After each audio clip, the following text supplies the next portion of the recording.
옆에 있는 성도님들에게 인사하겠습니다. 성도님의 가정은 최고의 가정입니다. 네, 복된 가정입니다.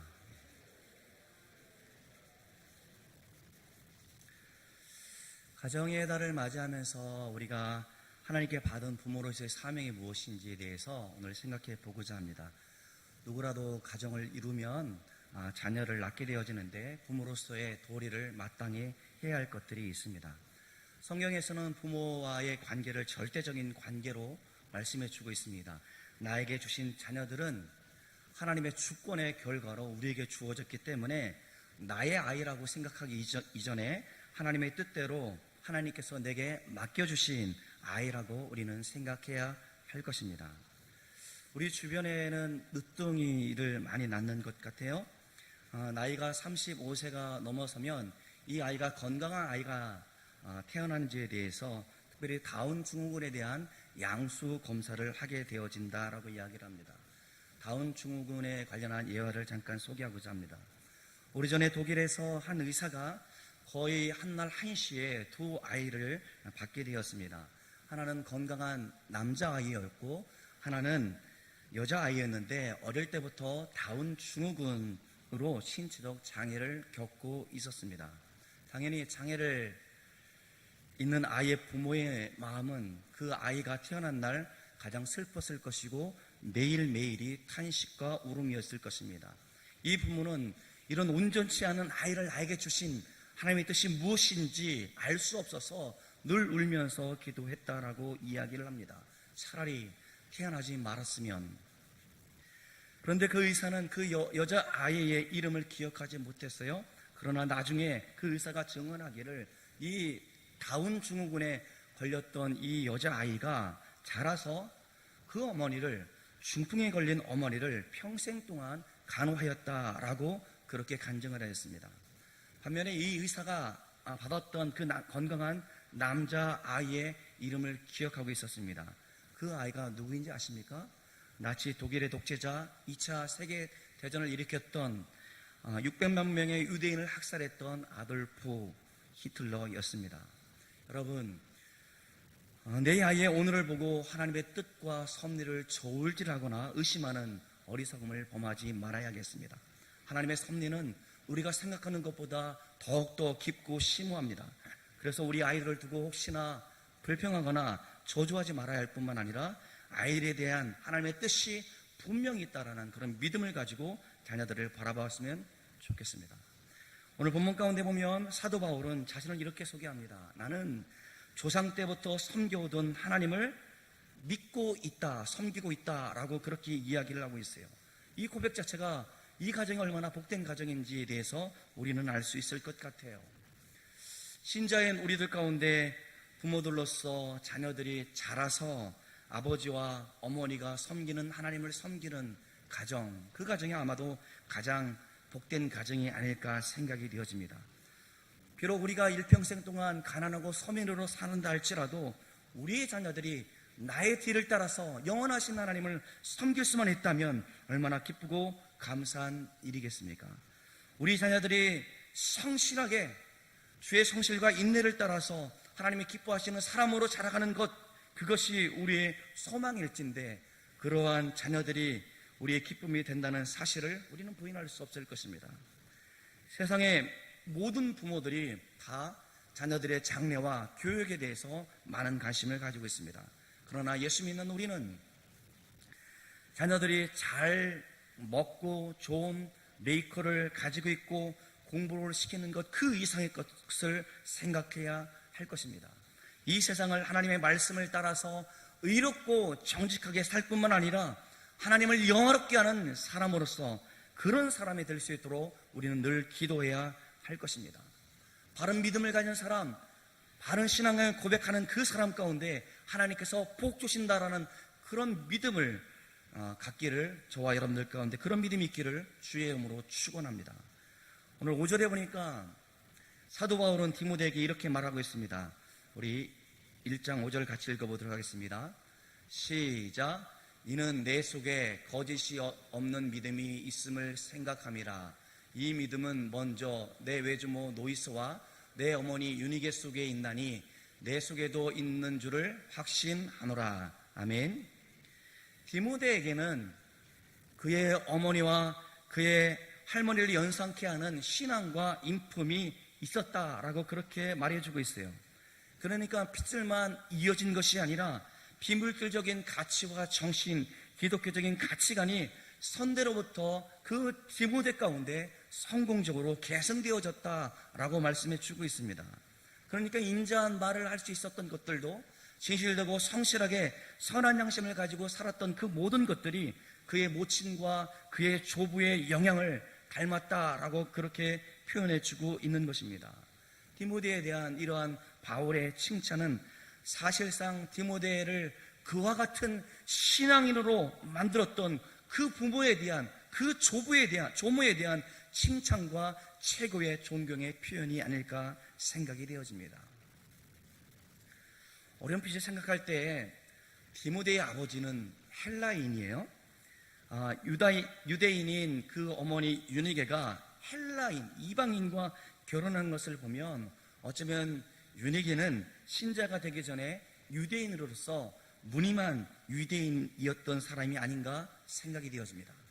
그러나 어떤 경로로 그가 신자가 되었던 복음을 받아들이고 신자가 된 그 이후부터는 열심히 있는 신자가 되어졌고 진정으로 하나님을 사랑했던 참 신자가 되었음이 분명합니다.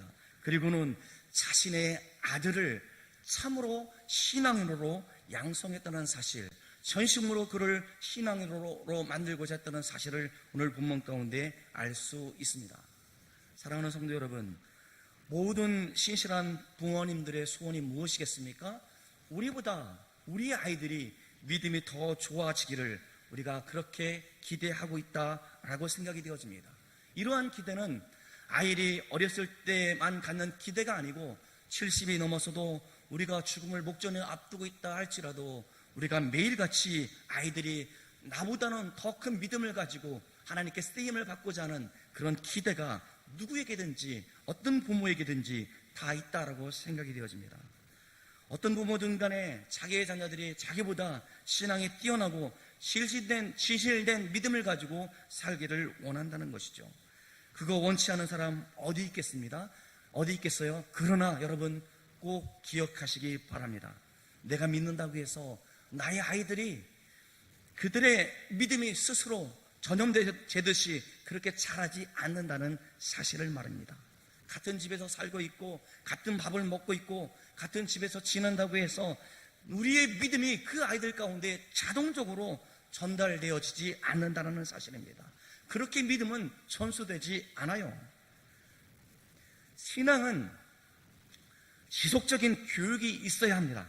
반드시 교육하는 행위가 있어야 그들 가운데 신앙이 전수될 수 있습니다. 가르치는 노력이 있어야 되고 삶을 통해서 부모가 본보기를 보여주고 제시해 주어야 합니다. 그래서 그 아이들이 마음에 신앙을 통한 감동이 있어야지 그 아이가 신앙의 뿌리를 내릴 수 있다는 사실을 여러분 기억하십시오. 제가 목회를 배우는 중에 이런 생각을 하게 되어집니다. 교회나 교회 지도자에 대해서 저는 비판할 수 있다라고 생각이 되어집니다. 그러나 여러분 이거를 유념하십시오. 자녀들이 있는 것 가운데 교회에 대해서, 교회 지도자에 대해서 비판하거나 교회에 좋지 않는 소식들을 아이들 앞에서 아무런 생각 없이 늘어나서는 안 된다는 사실을 말입니다. 그런 대화는 어른들 세계에서나 우리 부모, 아내와 남편 사이에서 할 수 있는 말이지, 아이들이 그런 비난하는 말을 듣는다고 한다면 그들의 신앙의 중심이 되어져야 될 교회에 대한 부정적인 생각들 때문에 그들이 좋지 않는 가치관과 그들이 열심으로 신앙생활을 하고자 하는 마음이 사그러진다는 사실을 여러분 기억했으면 좋겠어요.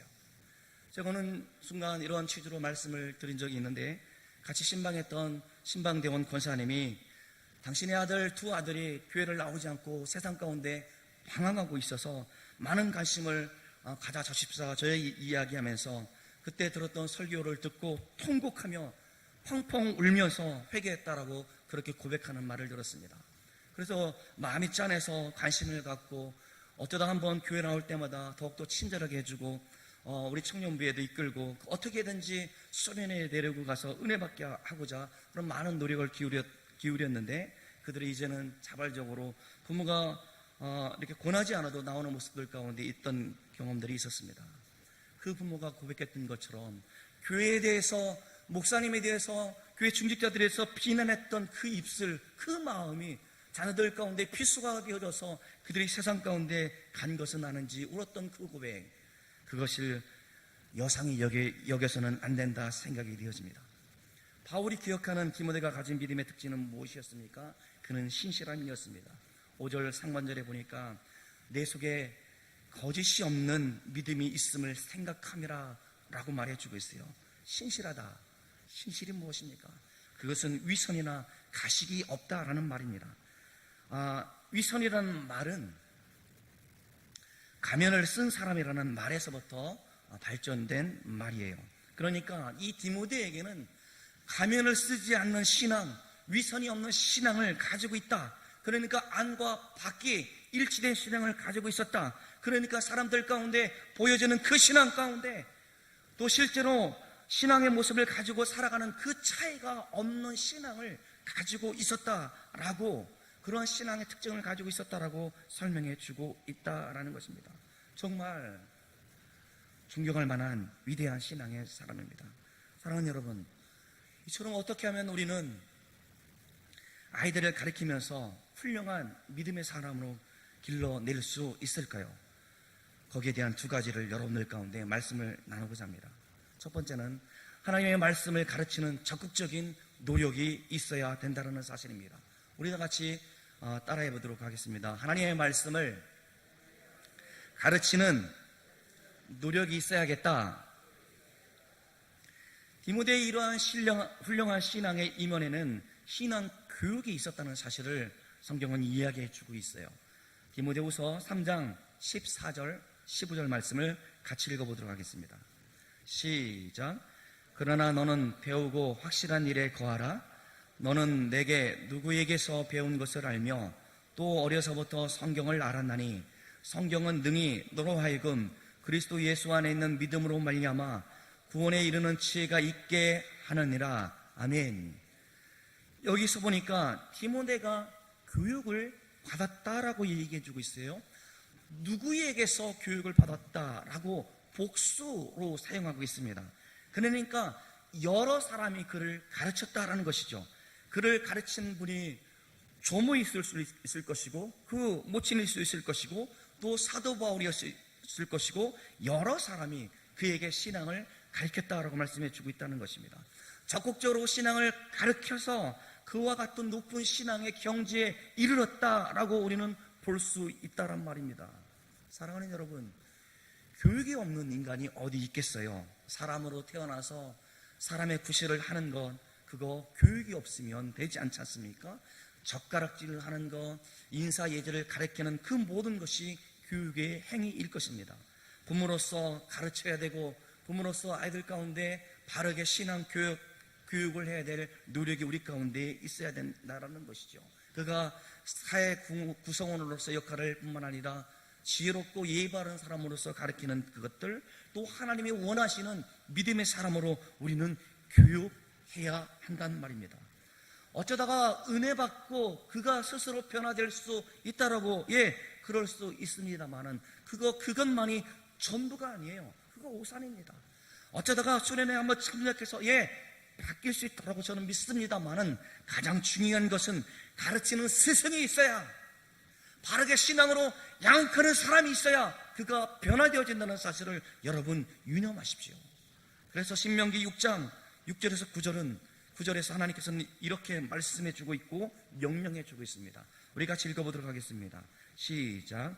오늘 내가 내게 명하는 이 말씀을 너는 마음에 새기고 내 자녀에게 부지런히 가르치며 집에 앉았을 때에든지 길에 갈 때에든지 누워있을 때에든지 일어날 때에든지 이 말씀을 강론할 것이며 너는 또 그것을 내 손목에 메어 기호를 삼으며 내 미간에 붙여 표로 삼고 또 내 집 문설주와 바깥문에 기록할지니라. 아멘.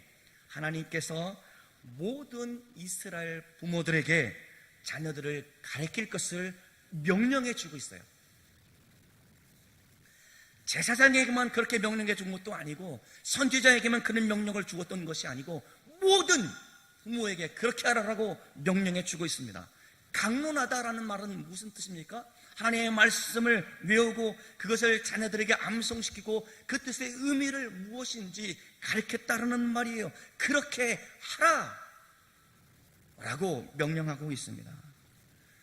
여러분, 이 말씀이 주어질 때가 어떤 때인지 아십니까? 매일매일 기적이 있었어요. 어떤 기적입니까?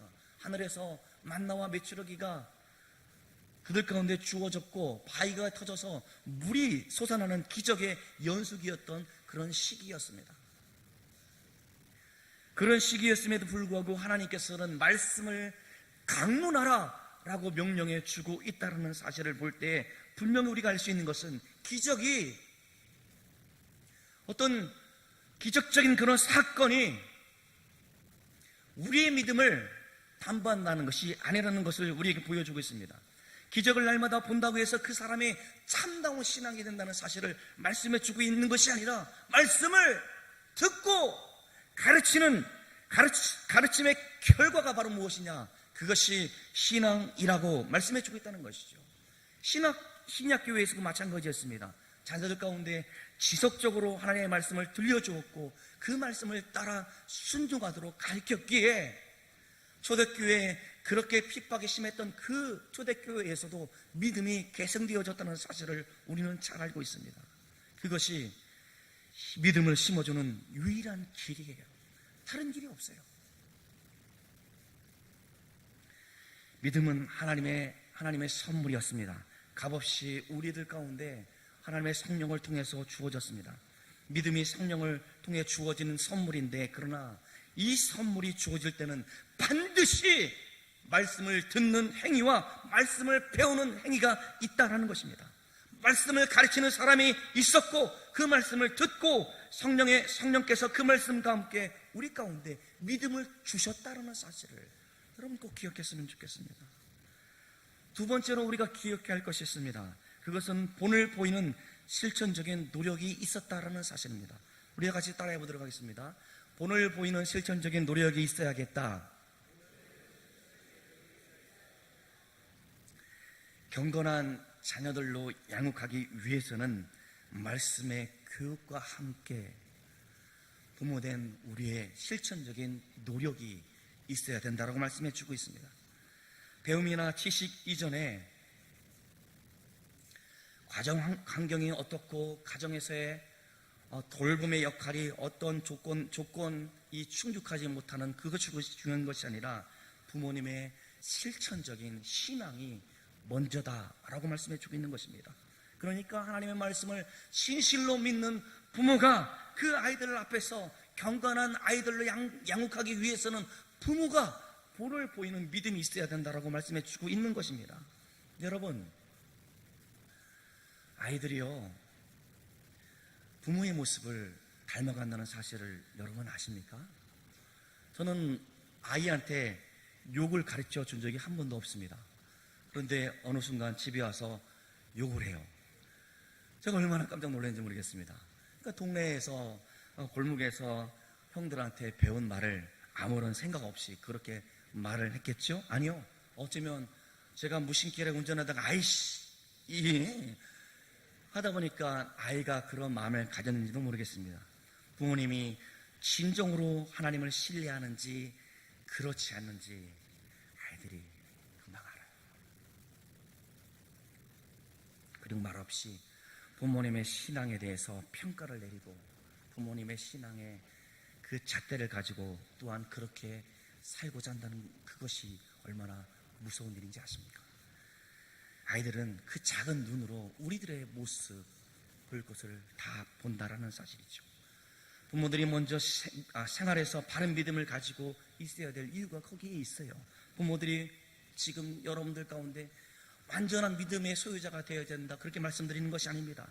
예, 저도 잘못할 때가 많이 있기도 하고 실수하기도 하고 허물도 많은 부모입니다. 그러나 부모가 하나님의 말씀대로 살려고 몸부림치는 그 모습들 가운데 그 아이들이 저렇게 힘들고 어려울 때 우리 아버지가 그렇게 기도했던 것처럼 우리 어머니가 날마다 새벽마다 그렇게 눈물을 흘리면서 기도했던 것처럼 그 어려움 가운데 나도 기도해야겠구나, 그런 모습이 그들 가운데 심겨진다는 사실이죠. 우리가 그렇게 살아가는 그 모습이 그들 가운데는 하나님의 음성으로 그들 가운데 들려진다는 사실을 꼭 기억할 수 있기를 바랍니다. 여러분, 아마도 신자로 이렇게 훌륭한 신자로 양성했던 윤희계와 그 노이스의 신앙의 모습도 이렇게 실천적인 노력이 있었지 않겠나 생각이 되어집니다. 사랑하는 성도 여러분, 우리의 인생에 성적표가 있다고 한다면 그 과목 가운데는 자식 교육이라는 과목이 있을 것 같아요. 성적표가 A도 있을 것이고 B도 있을 것이고 과락 F도 있을 것이라는 사실을 우리는 기억해야 할 것입니다. 하나님께서 우리에게 명령하신 것들 중에 자식 교육이 다른 어떠한 인생의 과목보다 중요하다는 사실을 여러분 기억하시길 바랍니다. 모든 부모가 져야 할 책임이 바로 자녀 교육에 있다는 사실을 유념했으면 좋겠습니다. 하나님 진실로 믿는 우리 부모들 가운데 자녀들을 교육할 때 한 가지 분명한 목표가 있어야 될 터인데, 그것은 내 아이가 하나님의 사람으로 온전케 되어지는 것이 내 인생의 목표, 내 삶의 가르침의 목표라는 사실을 여러분 기억하십시오. 내 아이들이 하나님과 동행하는 삶을 살도록 교육하는 것이 가장 중요하다는 사실을 여러분 꼭 기억하시길 바랍니다. 세상이 내 아이들을 알아주지 않고 내 아이들을 반대한다 할지라도 하나님께서는 그를 기뻐하시는 인물로 자라가게 하는 사명이 나한테 있다는 사실을 여러분, 그것이 나의 삶의 최우선의 목표라는 사실을 여러분 유념하시기를 주 이름으로 축원합니다. 성경에 나오는 많은 인물들을 더듬어 보면 그들 가운데 나는 이 땅에서 떠나지만 나는 내 아이들을 통해서 그들이 하나님을 바라고 하나님을 의지하는 모습들 가운데 살아간다는 확신이 있었습니다. 그래서 성경에는 많은 족보가 등장합니다. 누가 누구를 낳고 누가 누구를 낳았다라고 그렇게 이야기해 주고 있는데, 그 이면에는 그들 가운데 여호와 하나님을 믿는 신앙이 그들 가운데 전수되어졌고 그들의 삶의 가치관이 우리 자녀들 가운데 형성되어졌다라는 사실을 족보를 통해서 우리는 알 수 있게 되어집니다. 그러니까 그 부모가 걸어갔던 그 믿음의 길을 자녀들이 따라오는 이정표로 삼았다라는 그 이야기라는 것입니다. 그저 나 한 사람 잘 먹고 잘 사는 것 가운데 머물러 있는 것이 아니라 내가 이 믿음의 길을 걸어가는 것이 내 후손들이 믿음의 길을 걸어간다는 그 역사의식을 가지고 성경의 인물들은 그렇게 살아왔다는 사실을 우리는 알게 되어집니다. 성경에서 말씀하시는 자녀교육의 출발점은 이 현실적인 필요를 충족하는 것 가운데 있지 않았습니다. 그들이 대학에 들어가고 좋은 직장에 얻고 또 승승장구하는 것을 목표로 삼았던 것이 아니라 그들의 삶의 출발점이고 그들의 삶의 지향점이 무엇이었냐, 그것은 하나님께서 그들 가운데 복을 주시고자 할 때 복받는 그릇이 사람이 되어지는 것을 목표로 삼았다는 것을 우리는 유념해야겠습니다. 그들이 항상 하나님을 의지하는 사람으로 만드는 그 사명이 그들 가운데 있었다는 사실입니다. 그리스도인답게 믿음을 가지고 하나님을 기쁘시게 하는 삶을 살아가는 그 사람, 그것이 성경에 나오는 사람들 가운데 신앙 교육의 목표였다는 사실은 우리는 알게 되어집니다. 그러니까 이 세상에 눈에 보이는 물질적인 가치보다도 신앙과 주님을 따르는 성실의 가치를 최우선적으로 가르쳐야 된다는 것입니다. 어떤 목적을 위해서는 수단을 정당화하는 그것이 옳지 않다라고 말할 수 있어야 되고, 하나님께서 우리들 가운데 축복해 주시는데 그 축복을 받는 비결이 하나님을 온전히 신뢰하는 것 가운데 있다라는 사실을 가르쳤다라는 것입니다. 은연중에 우리는 주일 성수에 대해서 타협하는 사람들을 많이 봅니다. 특별히 시험을 앞두고 있는 아이들 가운데 성적보다 중요하지 않다라는 사실을 은연중에 그렇게 말없이 묵인하는 성도들을 볼 때마다 답답한 마음이 드는 것이 솔직한 제 마음입니다. 여러분, 이 세상 가운데 가장 중요한 것은 온전히 하나님을 따르고 하나님께서 원하시는 믿음의 삶을 따라가는 것이 우리가 복받는 길이라는 사실을 가르치지 않고 우리 세상에 보이는 것 가운데 마음을 쏟는 것을 은연중에 묵인하고 있지는 않으십니까? 삶이 아무리 고달프고 생활이 어려워도 우리 부모들로서는 그것 때문에 너무 피곤한 모습을 보이지 않았으면 좋겠어요. 자녀들 앞에서 약한 모습을 보이지 않으셨으면 좋겠습니다.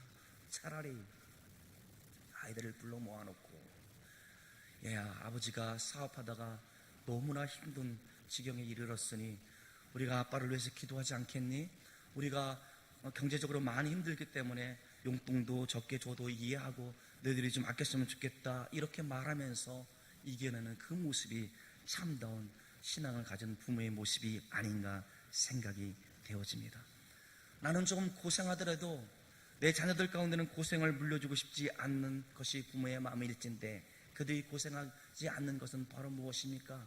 이 땅 가운데 온전히 주를 바라고 주님을 의지하는 그 신앙 교육에 달려있다는 사실을 여러분 유념했으면 좋겠어요. 아니 목사님, 내 아이들은 다 컸어요. 아니요, 그렇지 않습니다. 내 생명이 다하는 날까지 내가 할 수 있는 일이 있지 않습니까? 자녀들 가운데 공부시켜야 될 때 공부를 시켰고, 그럼에도 불구하고 자녀들이 다 커서 자기 앞가림을 하고 자기가 그렇게 살아가는 것 가운데 저 세상을 향하여 내 마음대로 자기 마음대로 살아가는 그 자녀들이 있다고 한다면, 그럼에도 불구하고 우리가 해야 될 일이 바로 무엇이겠습니까? 주여, 저들을 돌이켜 주님을 바라보는 믿음을 주시기를 원합니다. 세상에서 높은 자리에 앉고 세상에서 영향력이 있는 자리에 있는 것도 중요하지만 온전히 하나님을 섬기는 사람으로 다시금 돌이킬 수 있도록 주여 저들을 그 길이 이겨 주옵소서 기도하는 것이 우리의 사명이지 않겠습니까? 사랑하는 여러분, 우리들이 자녀에게 줄 수 있는 선물은, 최고의 선물은 복음의 진리입니다. 하나님을 그들에게 가르치는 것이 우리 부모들이 할 수 있는 최고의 선물인 것입니다. 우리는 누구든지 다 이 땅을 떠나게 되어집니다.